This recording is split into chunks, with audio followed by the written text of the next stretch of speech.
It's a blast from the past for you guys this week. This is the update for August 10th, 2014.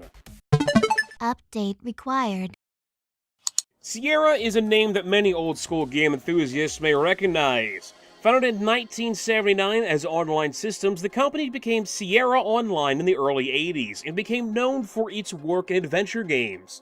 Taking ideas from text-based adventure games, the company added graphics and interfaces to the text-based stories and mechanics to eventually create the point-and-click adventure game genre.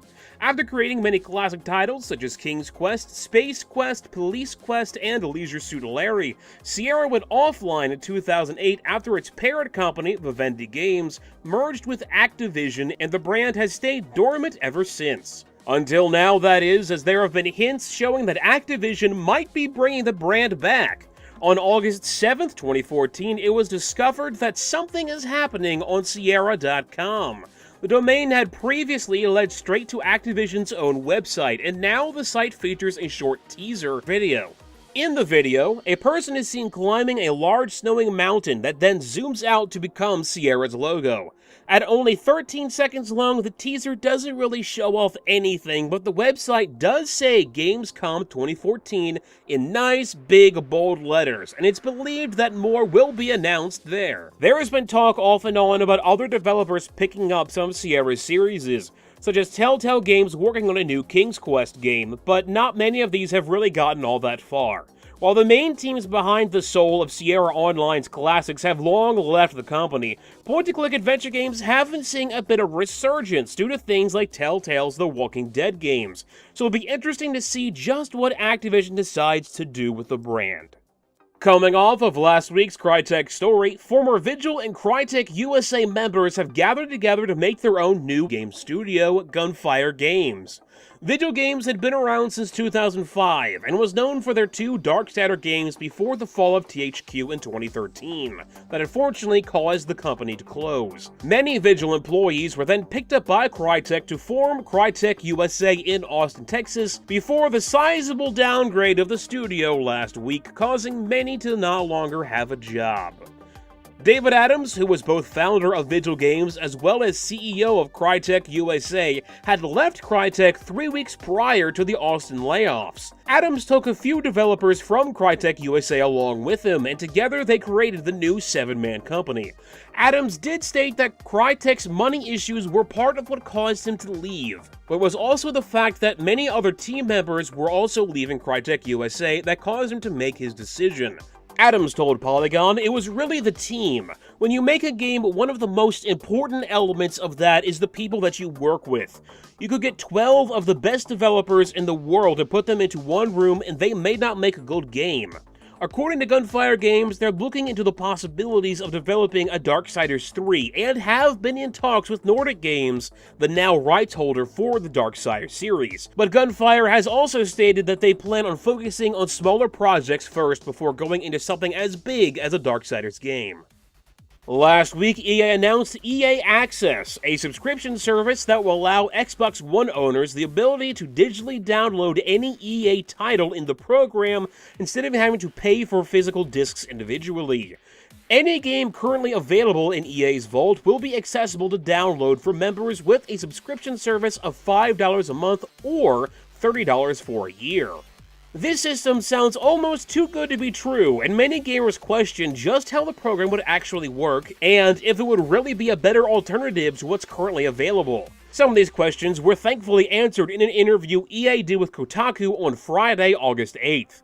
According to the interview, any game within EA's vault will be available to download if you're a member of the service. Games will also only be available to be downloaded instead of streamed, as what was previously rumored. When it comes to save games, though, all save files will be stored on your specific machine locally, so any progress you make in a game won't be lost if you decide to cancel your subscription and pick it up later on. You will also not need to be connected to the internet to play any already downloaded title, unless the game is actually multiplayer. While EA Access will work without needing an Xbox Gold membership, you will be required to have a Gold membership if you want to use any multiplayer features of any of the games you have downloaded. In that case, you will need to have 2 subscriptions in order for the multiplayer to actually work, and pay 2 individual companies, both EA and Microsoft. EA Access will also be accessible from multiple Xbox One consoles as long as you sign in with your Xbox Live credentials.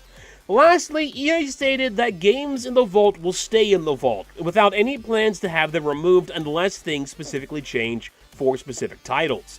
They also plan on adding new titles to the vault, but only have plans to add Xbox One games at this time. There was also no word on anything related to Sony, who completely denied the service, saying that it does not bring the kind of value PlayStation customers have come to expect. While some kind of digital distribution subscription service for video games could be interesting to see, EA's decision to make only one service solely for their own titles could prove to be a bit of a hurdle for them to jump over. Sony already has a similar service with the PlayStation Plus that offers many different games from various developers and publishers, so I can understand them not wanting something like EA Access to compete with them on their own systems. What are your thoughts on EA Access? Do you think it's a fair deal or the wrong direction for gaming to be headed? Please let me know what you think in the comments section. There was big news this week from Twitch.tv as they announced 2 new policies for its video on demand or VOD system. The first aims to tackle copyright music, as Twitch has started using a system called Audible Magic. This system searches through every and all VODs attempting to make matches between audio in its database and audio in the VOD in question. This particular system is similar to one that YouTube has been using to seek out copyright music, and just like YouTube, it's got some issues. There have already been many complaints from streamers about false claims. Streamers who have legal rights to play the music that they use have been flagged through the Audible Magic system. Developers have also chimed in as music in their games has been getting flagged. One example is that of Ryan Clark, creator of Crypt of the Necrodancer. Clark has stated that VODs of his game have been getting flagged as having copyright music to the point that even live streams by the game's developers have gotten hit. The biggest current issue with Audible Magic is how it really works. Once Audible Magic finds what it thinks is copyright content, it then mutes that entire section of the video. VODs on Twitch are broken up into 30-minute sections, meaning that an entire 30 minutes will be muted for even a few seconds of claimed copyright material. The current system is even so bad at its job that it's flagged and muted live streams by Twitch.tv themselves. Recently, though, Twitch has now announced that they will be adding some kind of appeal button, so that any streamer who feels that their VOD has been wrongfully flagged can attempt to have that flag removed. They do, however, seem to stand by the Audible Magic system and are not allowing any copyright music being used in Twitch VODs at the moment, but actual live streams seem to be okay for now. The second new policy also deals with video on demand. Currently, any and all live streams broadcasted on Twitch.tv are saved for a short period of time and then deleted if the streamer doesn't decide to save it for longer. If any streamer does want to save the previous live stream, they can either highlight a specific section of the stream or select the Save Forever feature in order to save that VOD for a later date. This was slated to be completely changed as the Save Forever function was going to be removed, and highlights were going to be limited to only 2 hours with the purpose of saving space on Twitch's hard drives. After an AMA with Twitch CEO Emmett Schmier on Reddit, Twitch has decided to not change its VOD system and keep the Save Forever feature actually saving videos forever, of course until something changes in the future. It was found in an update to the widely popular MOBA Dota 2 that Valve's new engine Source 2 may be closer than you think. It was discovered that many file names and routines in the game are now referencing Source 2 itself. While the game's looks and gameplay haven't really changed at all, there are definitely some new things under the hood as Dota 2's map editor has gotten a large overhaul. Valve is still keeping things very much under wraps about any upcoming titles that could be using the new engine, but who knows? Half-Life 3 might be hidden somewhere in Dota 2 as well. And now, games that would be cool to see in Source 2. Ricochet, a arcade Half-Life 1 mod developed by Valve. Be sweet to see a new one of these. Day of Defeat. While DoD has a Source version, World War II shooters aren't anywhere near as prevalent as they used to be. It'd be cool to see Valve to keep it alive.